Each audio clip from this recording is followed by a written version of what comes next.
Let us take a moment to pause, to breathe in peace and breathe out love.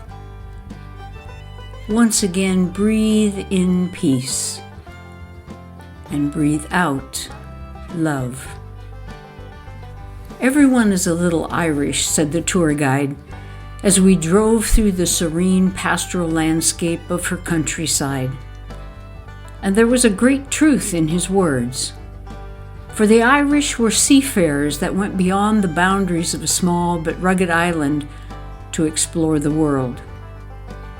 It was to the mystics and monks that civilization as we know it would be saved through the preservation of language and written text, when other lands of Western Europe were being destroyed by both disease and Viking invaders. The Celtic dialect could be found as a basis to other languages thousands of miles from its homeland.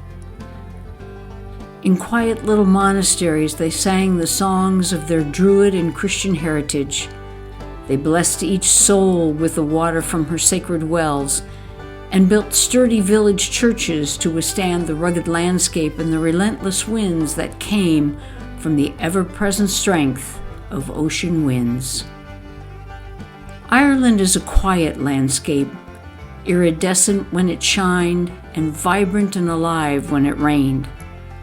Rolling hills and quiet pastures, small farms, ancestral homes of many centuries. Here the sheep quietly grazed, and from their wool they wove each skein into the warmth of blanket and clothes to protect against the harshness of life. Rivers shimmered through the lush landscape, adding richness and community along its diverse population.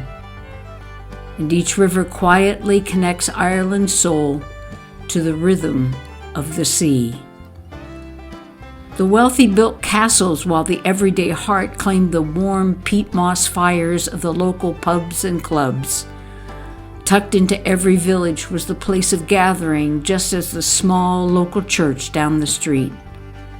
Stories and legends, fairies and superstition, kissing the Blarney Stone for luck, is all a part of the charm of the world we call Ireland.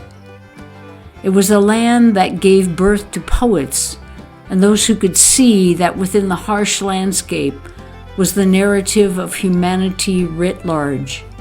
It was a quiet, isolated refuge for the stories that the rocks held, witnesses to civilization itself. And it was Ireland that saw the time of great famine.